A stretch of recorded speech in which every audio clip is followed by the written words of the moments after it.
art, comedy, pop culture, and much more. ACPN.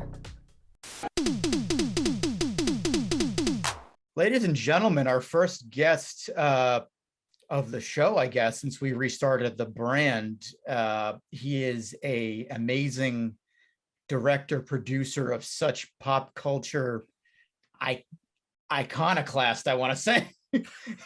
he's been kicking some serious butt at this, and he's a friend of the show. We've had him on for a couple of his exploits, and we're glad to have him back to talk about the Barney documentary. Tommy Avallone, welcome to Pop Culture Anonymous. How you doing?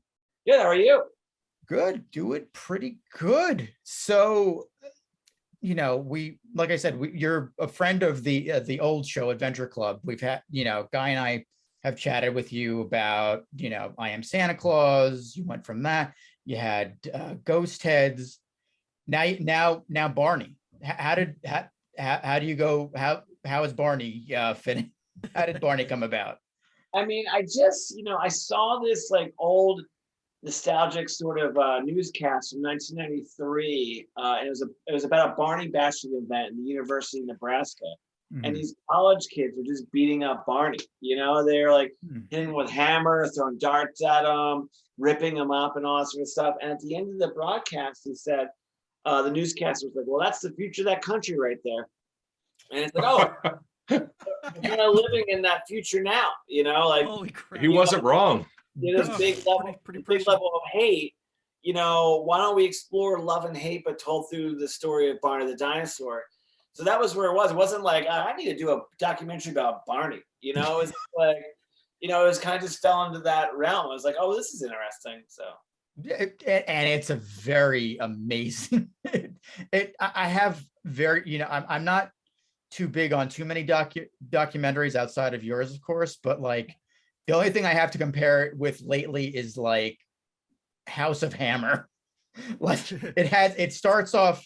I don't know if you've seen it, but it starts off with like, oh yeah, Army Hammer is this guy, and he divorced his wife, and he has a girlfriend, and everything's hunky dory, and then the darkness. That's when the cannibalism started. That's when the cannibalism and the creepy letters he leaves for his girlfriend while she's on an island. Yeah, I don't know what you're talking about. I've been watching Dahmer though. Yeah. Oh, that one I kind of skipped over. Oh, yeah? But to be honest, Barney, just for me, it hit all of the main points of the rise and fall of Barney.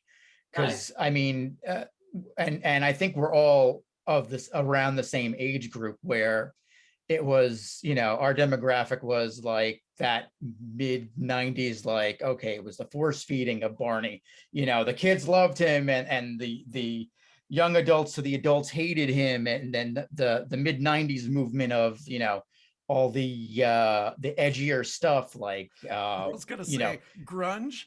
The WWF. What's that? Yeah, Barney comes out in 1992 on PBS, and Nirvana's number one. Tarantino, Robert Rodriguez are coming out of Sundance. Jerry Springer's on television. Attitude Era.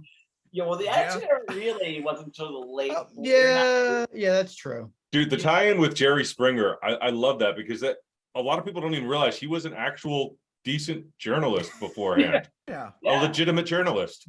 Yeah. Set out with the best intentions. Mm-hmm. Yeah, one of my favorite parts of the movie, or for the Jerry Springer part, he's like, I don't want to do anything harm. I don't want to bring any sort of harm that's going to cause something at home, or whatever he says. He didn't want to bring violence into someone's home. Right. And then it's like cut to like a couple years later, it's like, Jerry.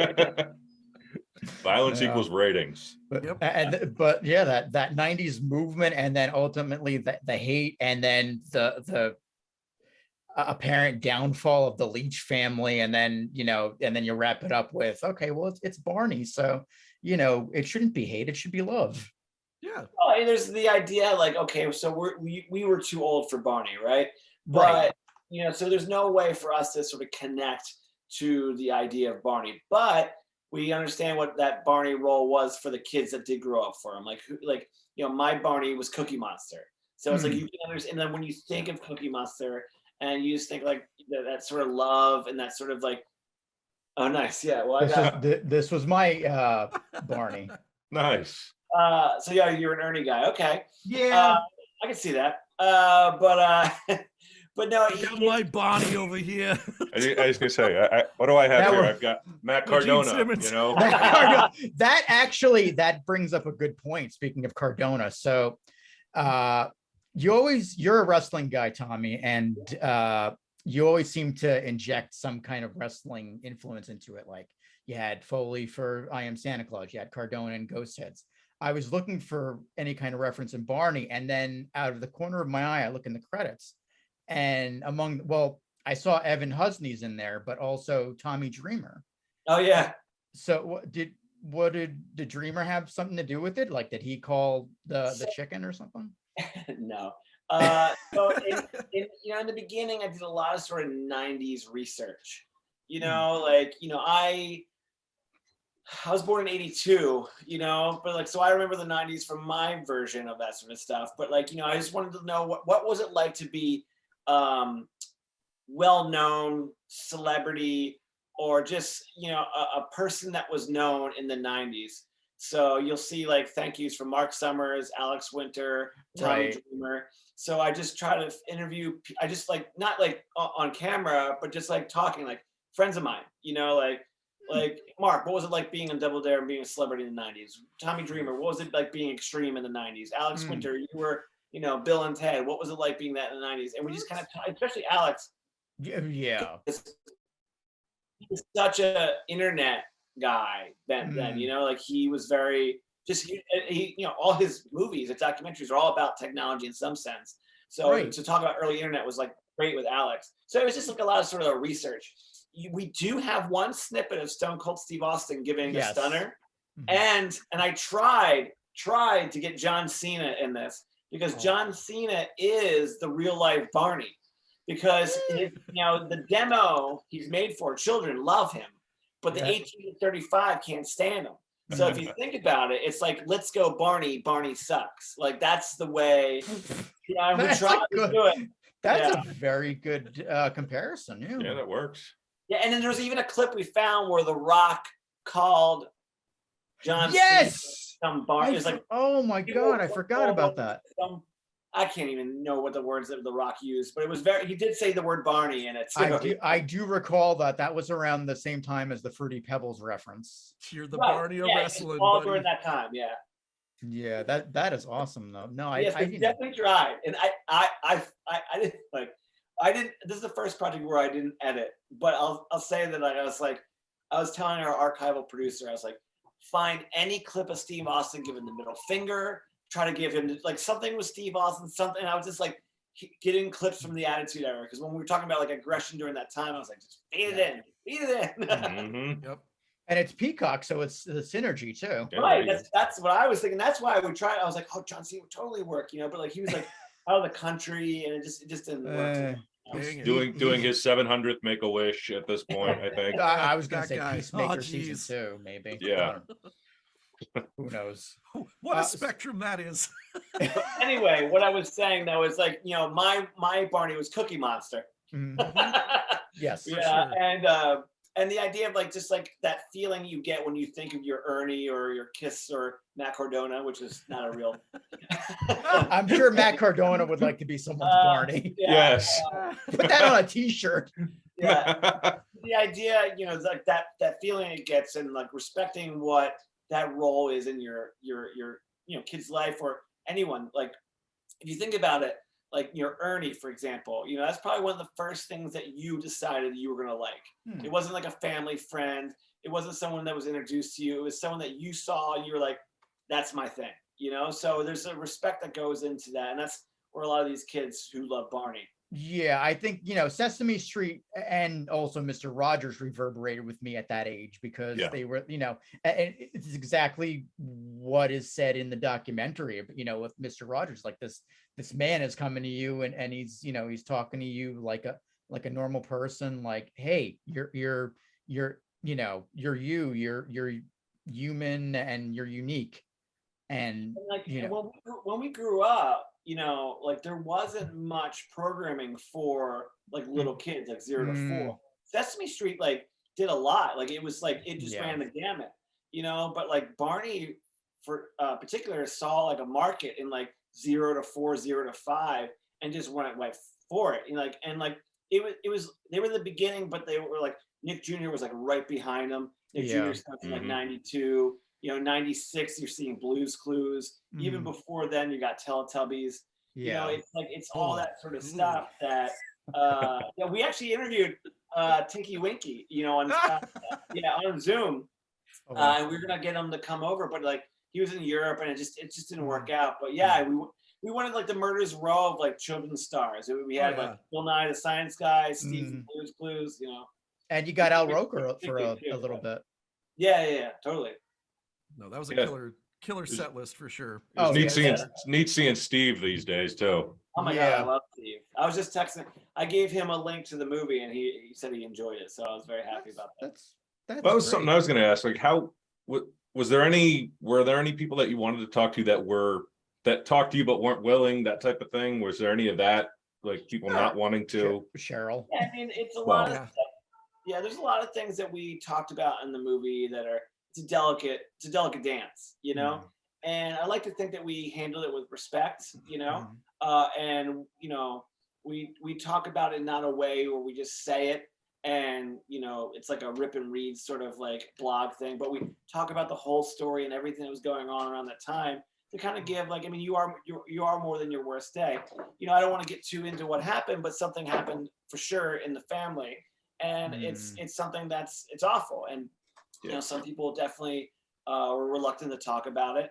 But that's completely understandable. At the end of the day, I'm a stranger to these people, so they can only trust me so much. They see my other work and they did trust me, but there's always going to be that sort of worry, Okay. I mean, I just did Access Hollywood, and I'm still nervous how it's going to turn out.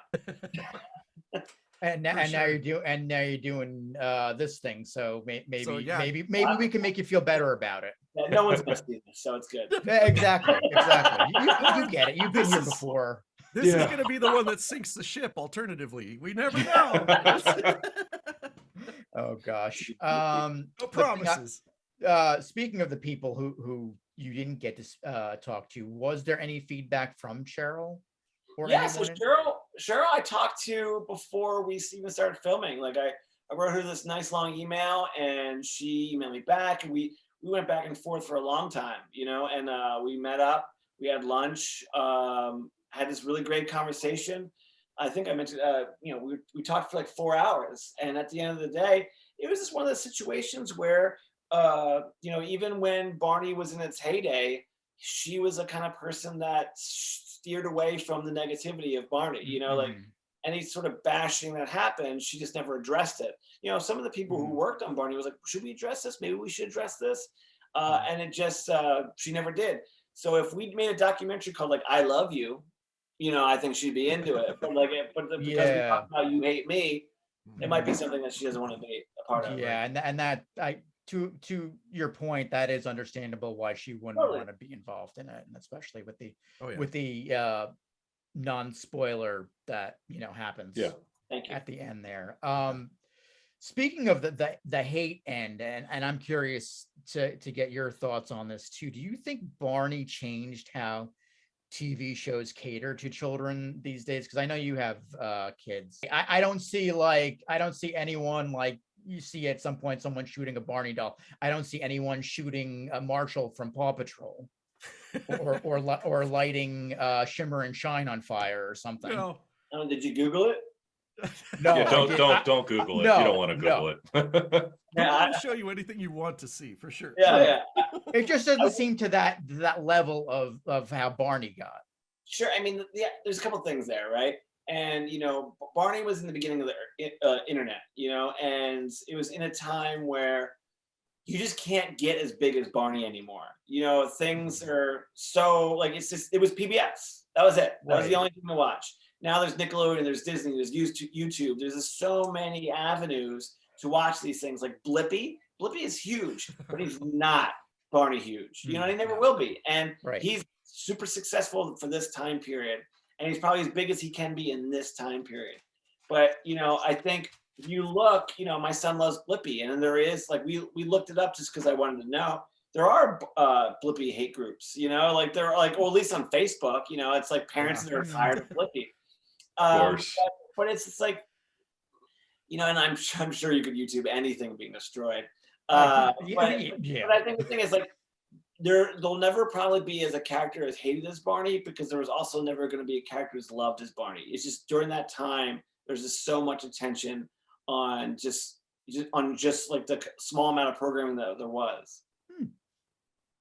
That's a good comparison, is the Barney to John Cena thing, where it's like you people well, right, doesn't Triple H always say there's never going to be another John Cena? I mean, you did have other people get, well, like, Fred Rogers, that type of thing. Was he not as big as Barney? Or was it a different? Right, it's because of like the thing, like because there was an avenue to talk about this sort of stuff with the early internet, with the Jihad Destroy Barney early website, the I Hate Barney Secret Society newsletter.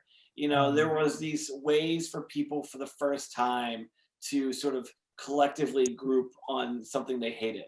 We talk about what, like the idea that characters are so pure and so perfect that we as a culture need to break it down, right? And that happened with Mr. Rogers. I mean, people said that he had these tattoos and that he was in the military and killed people, and like middle finger picture, there's all these sort of urban legends that happened with Steve, Steve Blue's Clues. Oh, he died of a heroin overdose, he died of a car crash, and the same thing with Barney, the Barney song backwards, it's satanic. There's always going to be something that is so pure that people just need to break it down. Right. This can't exist. It goes against everything of my being. Like, yeah, I mean, like Saturday Night Live, made fun of Mr. Rogers, with Eddie Murphy and all that sort of stuff. But again, this small amount of venues, there wasn't. If they were going to have the Jihad destroy Mr. Rogers, there was nowhere. It would have been just some guy in his basement.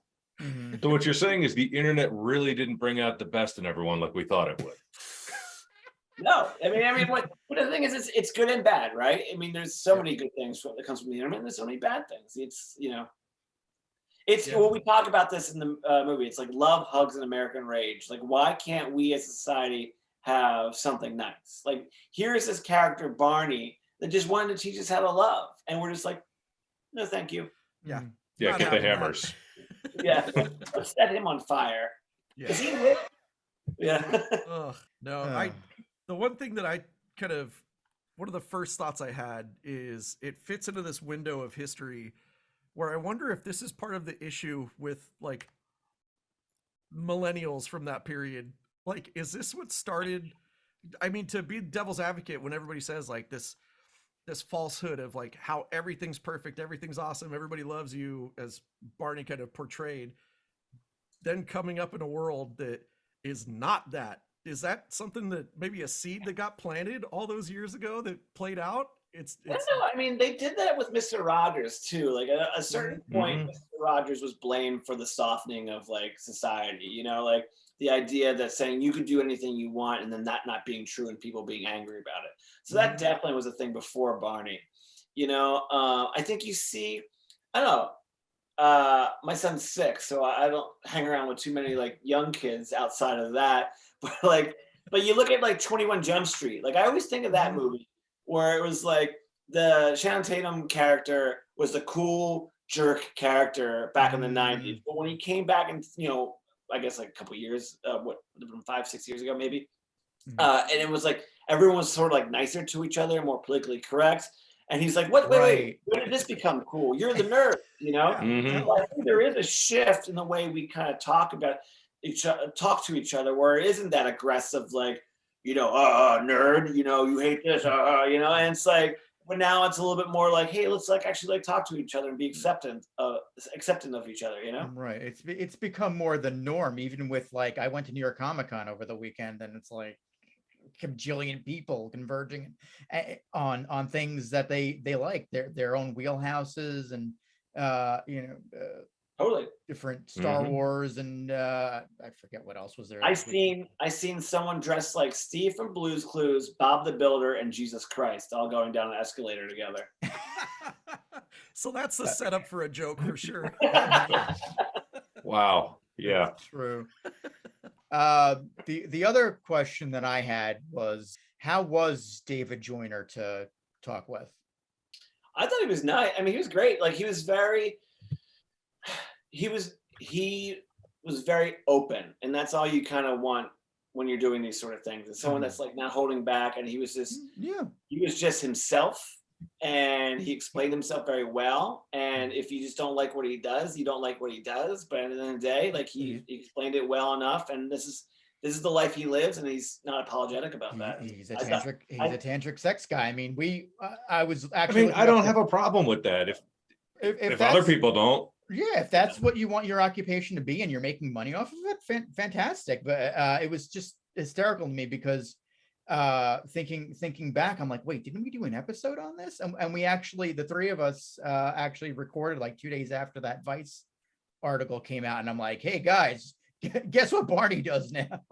Oh, that's Circle. It was weird that like that was I didn't hear a lot about the darker aspects of this. I didn't actually know much of this, but the one thing I had heard, of course, was about the guy who used to play Barney. Yeah. And he was into some weird stuff, but it's like watching this, like he's just doing his own thing with other people consensually. Absolutely. So Literally killing it. Like I don't see what the problem is. I don't see why that's weird. He's not, he's not involved in some kind of cult. It's an occupation. Right. I mean, the great thing about the 2 hours we get to spend with all these people from Barney is the 2 hours we get to spend with these people telling their story.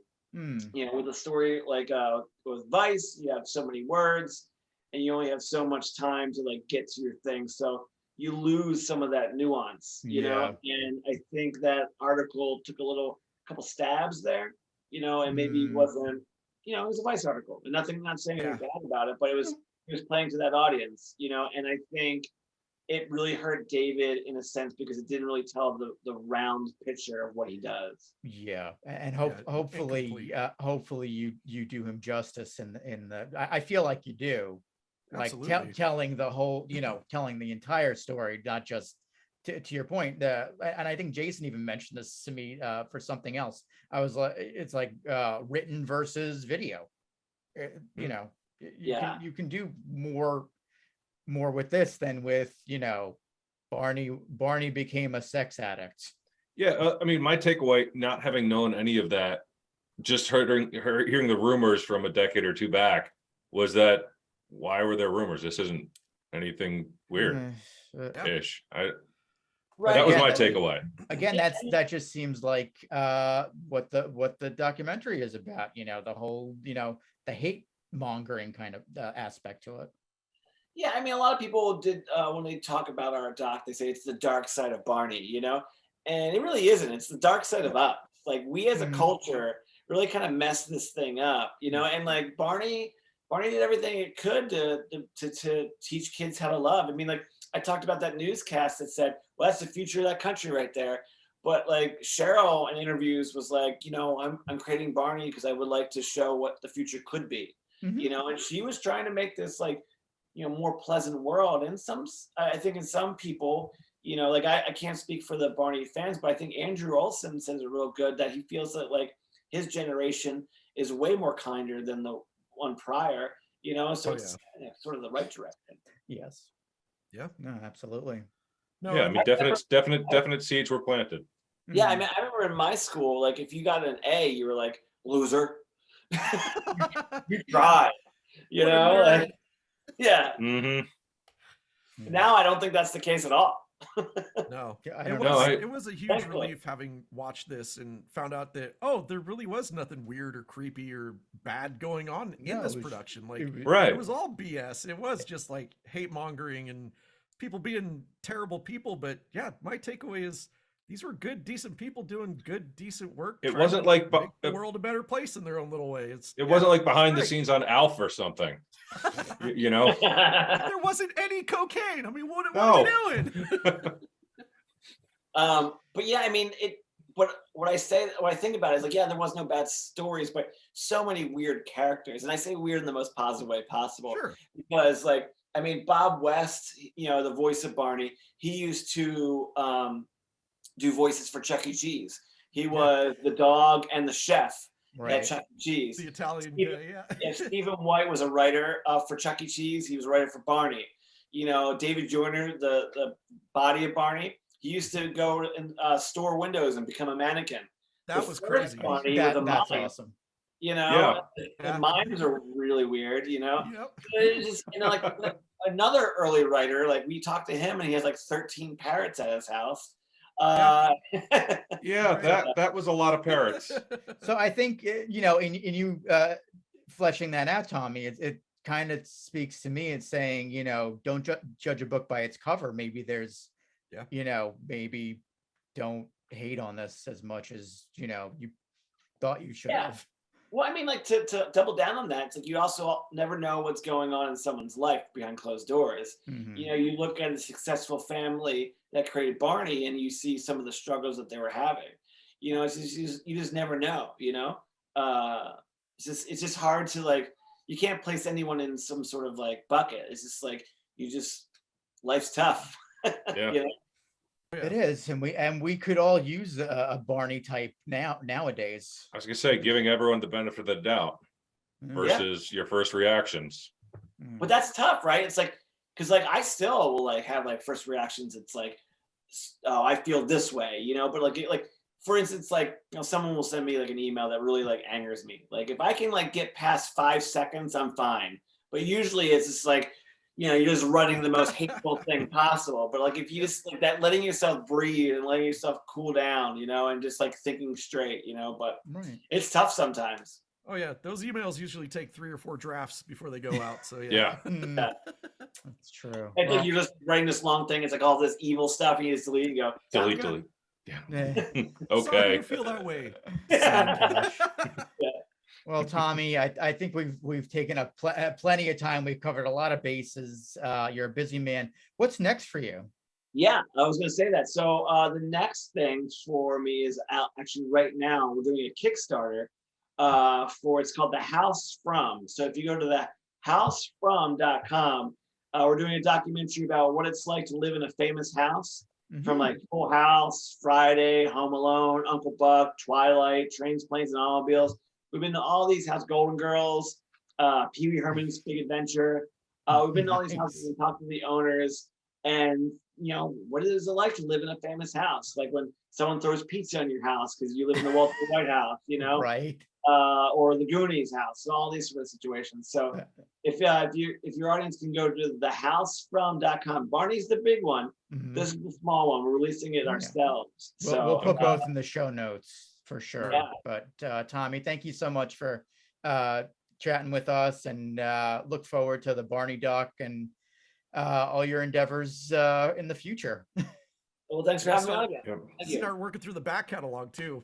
Mhm. I'm excited for that. Yeah, thanks for your time. Appreciate it. Yeah. All right, man. Take it easy. All right, take care. See ya.